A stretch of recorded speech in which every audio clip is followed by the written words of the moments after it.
Hi guys, in the chapter number 5 of MySQLi course, we will discuss about where class and are not, between, like, and in, not in conditional operator.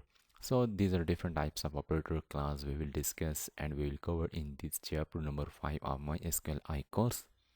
So you know that different operator classes we will use in this chapter with practical example.